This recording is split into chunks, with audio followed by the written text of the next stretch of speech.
Palavra pela liderança do PSB, o nobre deputado Tadeu Alencar, e nós já agradecemos pela paciência de Vossa Excelência. Senhor presidente, senhoras deputadas e senhores deputados, em nome do Partido Socialista Brasileiro, eu quero abordar aqui dois assuntos que marcaram esta semana. Primeiro, a presença do ministro Ricardo Vélez da Educação na Comissão de Educação. Foi referido aqui por parlamentares que se manifestaram antecedentemente a esta nossa fala na tribuna, e é profundamente preocupante, é claro que é lamentável também, mas mais do que lamentável, é preocupante que o responsável, o ministro de Estado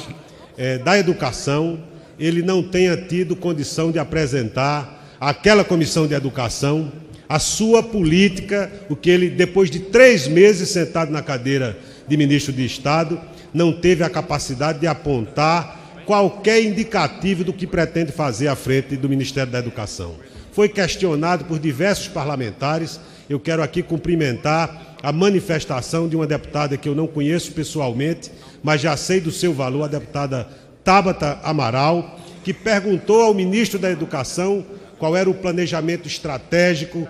quais eram os prazos, quem eram os responsáveis, quais eram os objetivos da política que ele pretende imprimir à frente de uma pasta que é a mais importante pasta da esplanada dos ministérios, que é precisamente o Ministério da Educação. É óbvio que os brasileiros que assistiram, o conjunto de desejos, como referiu a deputada Tabata Amaral, mas um conjunto de platitudes que mostram que o ministro não só não conhece o serviço que ele está obrigado a cuidar e cuidar bem, porque é o maior desafio que nós temos em nosso país, como não tem ideia do tamanho desse desafio. Por isso aqui quero lamentar profundamente que essa pasta esteja sendo ocupada por alguém que não conhece o seu dever, que não conhece o tamanho do desafio, que não conhece a importância que é a educação para o Brasil. O outro assunto, senhor presidente, senhoras deputadas, senhores deputados, que quero comentar, é a determinação do presidente Jair Bolsonaro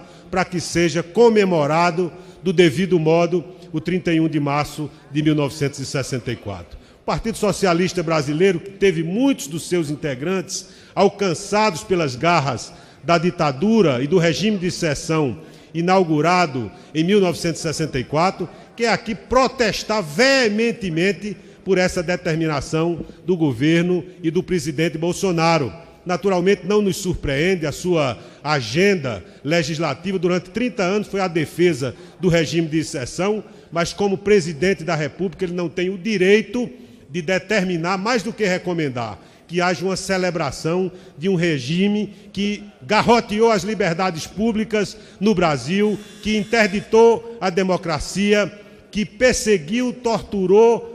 prendeu, exilou e matou centenas de brasileiros, de estudantes, de advogados, de jornalistas, de artistas, de políticos, e por isso aqui fica, senhor presidente, o repúdio do Partido Socialista Brasileiro. É um desrespeito àqueles que perderam seus entes queridos, um desrespeito àqueles que tiveram que deixar o seu país em razão desse regime de força, que obviamente não foi uma suave noite de verão. Foram 15 anos de um regime sombrio que praticou todo tipo de violação aos direitos humanos, e é por isso que, muito bem, eu invoco aqui